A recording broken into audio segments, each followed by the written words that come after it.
Welcome to Eyes on Channel's new video Tibetan Meal Healthy Meal to Stay Healthy. Monks are some of the most revered members of society here in Tibet. They are viewed as the ultimate source of spiritual guidance, and, with their fitness, and abundant, youthful energy, the pinnacle of optimal health. It is often found that even those who do not subscribe to any particular religious faith are longing to emulate these holy men, who are keeping a healthy diet. And since we are what we eat, we're digging into the details of a traditional Tibetan monk's diet in an effort to become more like these men we hold in such high esteem. Whatever diet may follow, if we have good dietary habits, is a good thing. Let's have a look on Tibetan attractive habits when they dine. It is believed that when high-starch foods, such as bread, rice and pasta, and high-protein foods are eaten together, it may affect digestion, even shorten the lifespan in the long run. Because the decomposition of starch requires an alkaline environment, and the decomposition of protein requires an acidic environment. Therefore, the Tibetan monks only eat a single type of food each time. Tibetan monks chew slowly when eating, as it can reduce food intake and reduce gastrointestinal harm. It's said that they will chew at least 30 times for every bite of rice. It also makes full use of the organs of taste to experience the flavor of food, and enhance the digestion and absorption of nutrients.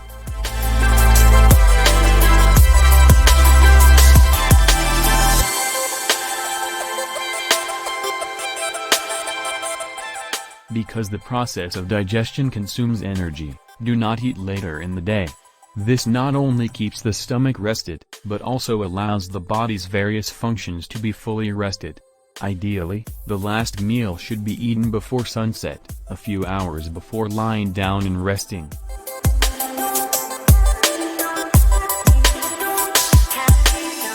Tibetan monks usually eat together every day and always pray before meals, which is also a Buddhist practice.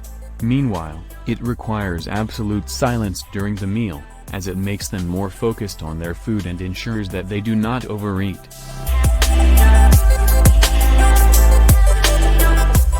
Since it is tradition to come together and treat the feeding of oneself as a sacred act, sneaking food between meals when one is alone is simply not a part of the food philosophy. It is not mindful and therefore not done. Now, what's Tibetan diet? Tibetan cuisine is unique due to the high altitude of the Tibetan Plateau, the harsh climate, and Tibetans' traditional and religious beliefs and customs. The daily diet of the Tibetan people consists largely of meat and dairy products, high in protein, to combat the extreme climate conditions and the ever-present highland barley, one of the few crops that can grow well on the high plateau. In the high altitudes of Tibet, water does not boil fully, which means that some types of cooking are hard and time-consuming. The diet of Tibetan monks is based on Sampa, made of Tibetan barley, yak butter tea, and some other dairy products, which can provide them with the necessary energy to survive in the high-altitude environment. Now, let's see some healthy meals of Tibetans. Sampa. The single most popular food on the plateau, Sampa is the only food that is eaten by Tibetans at every meal. Made from roasted highland barley flour and tea, Sampa is easy to make, once you learn the finger dexterity needed to make it. To make Sampa, you simply leave some tea in the bottom of your bowl and add a dollop of Sampa flour to it. You then gently mix it together with your forefinger, and then knead it with your hand, twisting the bowl constantly to get all the bits of Sampa from the sides. Once you have a round, dumpling-like object, you pop it into your mouth and wash it down with more tea. The whole process requires manual dexterity, and lots of practice, before you can make the dumplings into the same size and shape every time. As well as being a major part of the Tibetan diet, it is also a huge part of Tibetan Buddhism, with Sampa being thrown into the air during many of the Buddhist rituals, especially at the time of Losar, the Tibetan New Year. There are many other ways in which Tibetans used Sampa, as well as being a delightful addition to a meal and a great traveling snack for long journeys. It can be eaten with cumin as a local remedy for toothaches and sores. Sampa is also known to have high energy properties, so is used by Tibetan athletes as a rapid energy booster. The roasting of the barley flour helps to break the sampa down into an easily digestible form, and its calories can then be more quickly incorporated into the body. It is also used in the making of sampa porridge, which is often eaten for breakfast. Butter tea. Butter tea, or pocha, as it is known in Tibet, is the most popular drink of Tibetans, and has been part of the plateau diet for centuries. Traditionally made from tea leaves, yak butter, water, and salt, this tea is a major part of a Tibetan's life. Tea is drunk all over Tibet, from early morning until it is time to sleep. Tibetans even carry their tea bowls with them inside their clothes. The bowl is a personal item typically made of wood.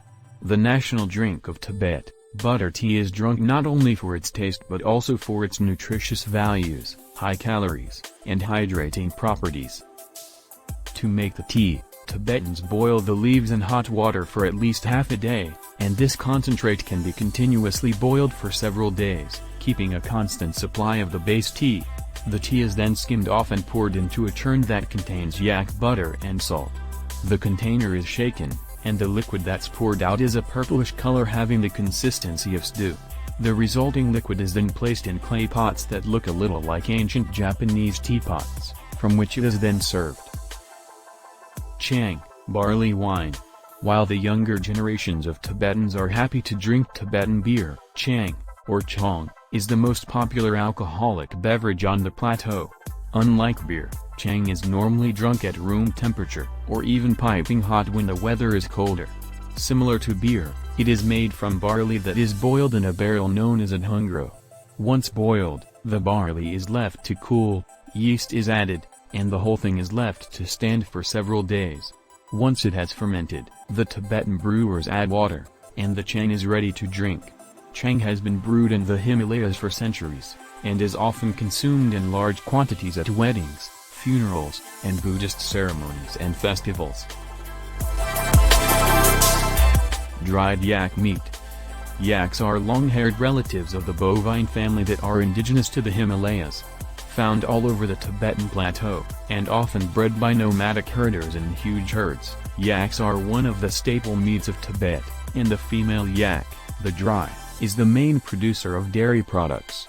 More nutritious than the lowland beef from other breeds of cows, yak meat is high in essential proteins and nutrients that Tibetans need on the high-altitude plateau. It's rich in calcium, phosphorus, hemoglobin, and other nutrients.